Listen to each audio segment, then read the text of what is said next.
আসসালামু আলাইকুম রহমতুল্লাহি ওবরাকাতু। সম্মানিত দর্শক, স্ক্রিনে যেই মানুষটাকে দেখতে পাচ্ছেন তিনি হলেন হেফাজুল ইসলাম বাংলাদেশের সাবেক আমির কায়েদে মিল্লাত আল্লামা জুনাইদ বাবুনগরী রহমতুল্লাহ আলাইহের দীর্ঘদিনের একনিষ্ঠ খাদেম, যিনি আল্লামা বাবুনগরী রহমতুল্লাহি আলাইহের খেদমতে নিজেকে বিলিয়ে দিয়েছিলেন।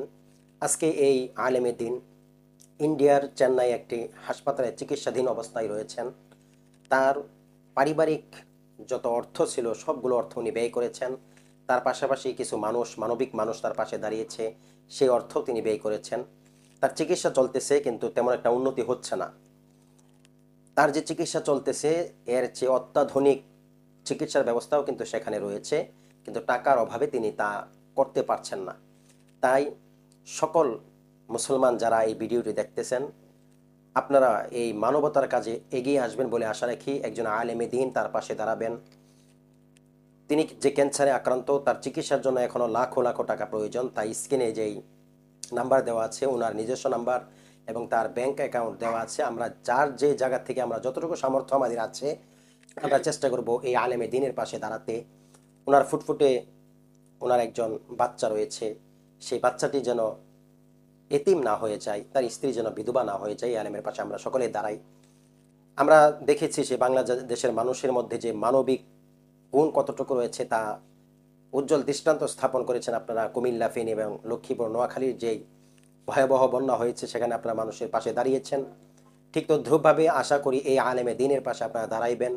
কেননা এই ইনামুল হাসান ফারুকি এই আলেমে দ্বীন, আজকে উনি মিরপুর এক মাদ্রাসার মুহাদ্দিস ছিলেন, একজন সুবক্তা ছিলেন। তার আচার ব্যবহার চাল চলন যথেষ্ট ভালো ছিল, সুন্দর ছিল, অনেক প্রশংসা তিনি কুড়িয়েছেন। আজকে এই আলেমটা আমাদের মাঝ থেকে চলে যাবে, এটা আমাদের সামনে, আমাদের উচিত ওনাদের পাশে দাঁড়ানো, ওনার পাশে দাঁড়ানো। এই জন্য আমরা যে যেখান থেকে দেখতেছি আমরা নিজেরা যতটুকু পারি আমরা সাহায্যের হাত বাড়িয়ে দেব।